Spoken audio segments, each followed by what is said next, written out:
Cool guys, so welcome to the next episode of Pop Culture.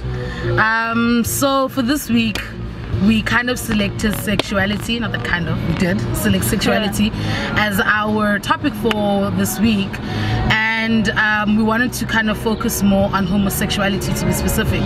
And so if you've kind of been following our conversations over the past couple of weeks, you obviously know that we're tackling things that have to do with heritage and things that kind of just speak to black culture.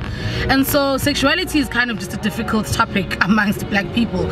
I mean, a lot of us obviously know Gucci, we can never really sit down with our moms and dads and be like, Dad, I'm sorry, I'm having sex now, and this, that, and the third. And so I think where homosexuality is concerned, that's also just a very, you know, tricky conversation starter with our parents and stuff. And so we kind of just wanted to open that conversation to one specific person that we know, just to kind of hear what they have to say about it. I know that just in my family as well, it's something that we don't really talk about as a family. And so we just want to hear from our guest, Thando, Tripu.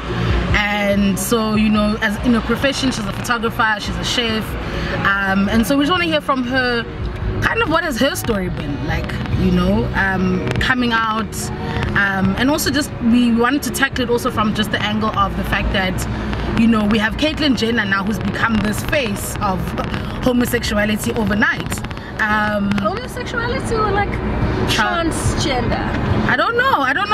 It's all I don't know. Also, yeah, I think I'm assuming now. I'm saying now she's gay all of a sudden, or lesbian. She's changed. We don't obviously, thanks to the tabloids, we don't obviously have any kind of information that can either, you know, solidify or deny the fact that she's now having sex with men or females, or whether she is attracted to, you know, can I say started being attracted to men, because obviously she's been attracted to females. No, but even now she's still attracted to females. Yeah. So does that make her lesbian now? You know what I mean? Like, yeah. It's so confusing. So like Nabisa saying, we're kind of springboarding from the talk of Caitlyn Jenner and how she has become like the face of transgender / an LG.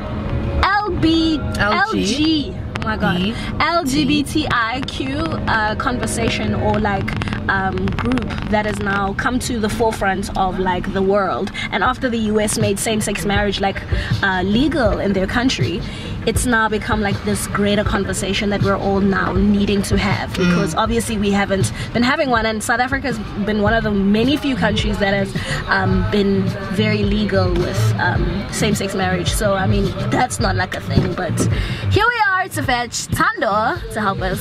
Babes, that's not where you're gonna sit. Babes, you need to sit in the middle. You're gonna sit in the front. So guys, now we have Thando Klipu in the car, our trusty friend, who is now gonna help us speak about our topic of today, that is springboarding off of Caitlyn Jenner, the US's legalization of same-sex marriage, and just an overall South African context, or of our cultural like taboo of homosexuality. So welcome, Thando. Thank you, guys. Say hi to the people, the viewers, the fans. Hello. Hello, fans, the loyal paps. So I think to kick this off, we kind of just want to find out from you, what were your thoughts actually when the legalization of gay marriage came about? Because I mean, I'm sure you saw, obviously it was a global celebration. Are we talking about America here? Yeah. Okay. It was a global celebration. We all changed our profile pictures on Facebook to that rainbow situation. I didn't. No, but okay. No, but I'm saying that a lot of us, it was a movement that happened. It was a celebration. I changed mine. I was so excited. I'm not even sure why I was excited. Well, okay, can I ask, why were you excited when in South Africa we already have like legal marriage? Yeah. Because I think for me, the Western life in America is the leader of a lot of things. And so when they did it, all of a sudden it became this huge big ass conversation. So for me, for a country that's generally always ahead, it was just very interesting for me to see them just putting it out there and being like, we're finally doing this thing. And I think people like, for example, Lena Dunham, she's not gay, she's not anything, she's straight, and she refused to get married until it's legal, you know, but in her country. Brad Pitt did the Ellen same. DeGeneres has been waiting as well, although she's married, but it's obviously different states. But like, she's also just been a spokesperson of this whole thing. So for me, the celebration was just a kind of like, finally, yay, maybe that would kickstart a trend, because they're the ones who generally are trendsetters. Yeah.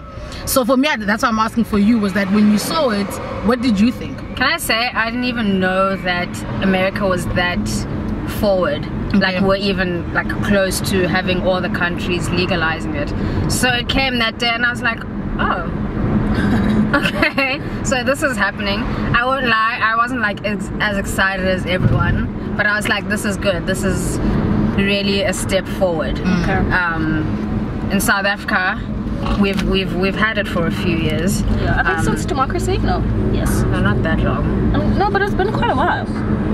Yeah, it has. Yeah. So it was really good to see America taking that step, and I really do hope that other countries really will jump on. Yeah, jump on this bandwagon. But I mean, I was happy. Should I be ashamed that I didn't change my pro pic? That's a whole nother story. Because then I was like, then when do we change it back now? Yeah, no, I think it took a while. I kept mine for quite some time. Yeah. But after a while, I was like, okay, cool. So that's over. So it's died down. Like yeah, but I think, so do you feel like it was something that kind of sparked a new conversation, or did it just put light on something that we've been talking about and then kind of faded in the background? Because like you were saying, now we took our profile pictures, now we moved on with our lives, it's over now. So do you think it was a short-term situation, or do you think it's still an ongoing? I think just around the excitement, it was ongoing convo, parties, everything, you know. But now I definitely think it's died down, because everyone's just carrying on with their lives now. We're allowed to be gay, we're allowed to get married, so there's not going to be much fighting anymore. There's not going to be any more struggle in America, except for personal struggle, you know, with your families and stuff. But I think people are just like literally carrying on with their lives now. It's over. Just bring it locally, if you think about it, because just to what you were saying, that what more do we need to talk about? What more? Let's not pretend, guys, in Africa like it's still not a continuing problem. We go. You know what I mean? Like in Africa, it's going on and on and on, and it's illegal. Country after country after country after There are country. 79 countries in the world that have same-sex marriage as illegal, and the majority of them come from Africa. That's out of control, guys. How, like you were saying, oh my god, because America's the leader of the nation. But then why aren't we then bringing the problem back here? Why are we not problematizing? Guys, yeah, it's fine, they're spreading the word there, but how come we're not doing the same? You know what I'm saying? So Tando, how what are we supposed to do? How am I supposed to condition myself? You're not the spokesperson. I mean, obviously you're saying, not. like, I'm feeling like That's on your shoulder.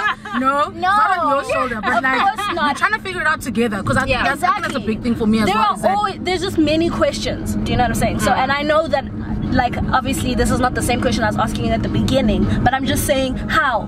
What are we supposed to do?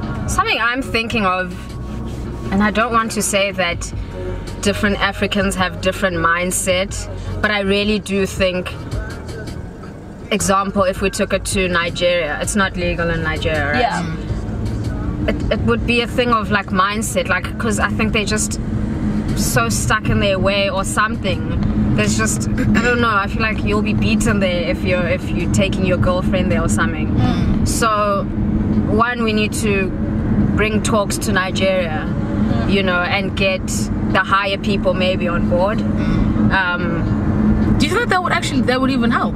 Like getting higher, and I mean, Guys, it's not even just in Nigeria in general, because like you were saying, there are like so many countries in Africa. It's like because you know, like, I don't know, I feel like Africans move on a different pace and on a different wavelength in comparison to Western and European ways of doing things. And that so doesn't even for have to be us, an African thing. No. The reason why I'm saying African is because African, and by African I'm also not going to be specific to black people. Okay. We move in a different way, and we from a cultural level, we have to respect our elders.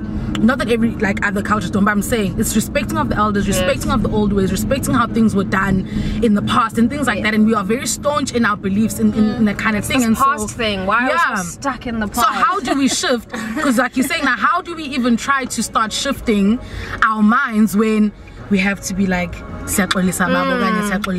know what I mean? Like how do we even do that? The thing is that I think for me it's because I see it, I will look at it from the examples I've had in from friends, from stories that I've heard, you know, and those are mostly going to be examples of black homes, and it's just taking it down just from, like we were saying, the little things. I remember even just little things like starting your period and then sex, and it's not an easy conversation to have with our parents. And I can't imagine, you know, and I don't know if you want to shed some light on that as well, that I can't even imagine that, you know, I didn't have to sit in front of my mom and be like, so mom, I like girls, I like boys, and I am dating now, and this is what I'm doing. But all of a sudden it has to be a thing with lesbian and gay people. You have to sit down apparently and tell them, guys, this is me now. Why? How? It's and like, why is it? It was definitely scary for me. I told my mom because I was at a very emotional place in my life, and I literally, like, there was no one in the house, and I literally needed someone to speak about it. So I didn't think about it. I just went to her. Luckily, she was very accepting. But now I feel like people are also more scared with the father figure. How do I sit down and tell my dad that I'm bringing a girl home? You know what I'm saying? This is always my question. I do think that we have gay uncles and gay grandparents and in secret who didn't know how to address it or how to communicate and like literally say it with words that Ntanda bafana or I have this attraction, and I think like that's just the problem, like how you're saying it's like this thing that they don't know. I think homophobia is not I mean, listen, there's definitely a hatred to like gays and like homosexuals and like the people that are going out of their way to hate, but I genuinely think homophobia is more of an you just don't know how to comprehend this thing. You don't understand it, and therefore because it's something that you don't understand, you don't know how to deal with it. It's like it's actually very true. I'm not negating, guys. Hate crimes against homosexuals is sickening. It is literally, it guts me inside. Like, no, I'm not even like kidding or anything. Like, you know, like corrective rape and like people that are getting killed. Intense very quickly. It literally crushes you as soon as you're trying to address it and you're seeing the reality of what people have to go and I think why it scares me the most is because I've got family members, and that's the reason why also xenophobia is also something that's very close to me, because I'm just like, I've got friends who are foreign. So it hurts me because I'm just like, so basically what you're trying to tell me is that my cousin could leave home and she could get killed, or she could get raped because some other person who doesn't understand wants to fix her, and that's scary.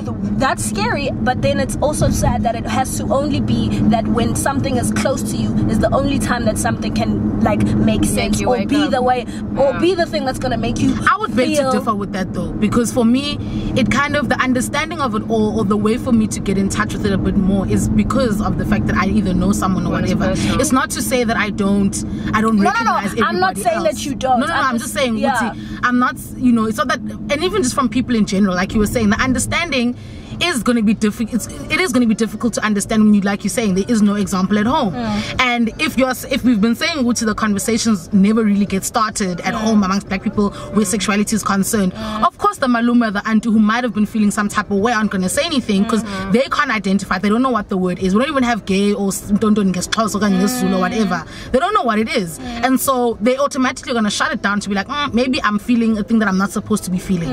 And I've even, you know, we've heard multiple times it's a disease, or it's a petally demon, or all these cruel things, and it's like, guys, now we're in a space where we've got a word for it, we've got a term for it. People are here, people are living, and it's okay. And I think for me, what I feel is that it's almost like an apartheid of sexuality of some sort, where we are othering people purely because of one aspect of who they are as a person.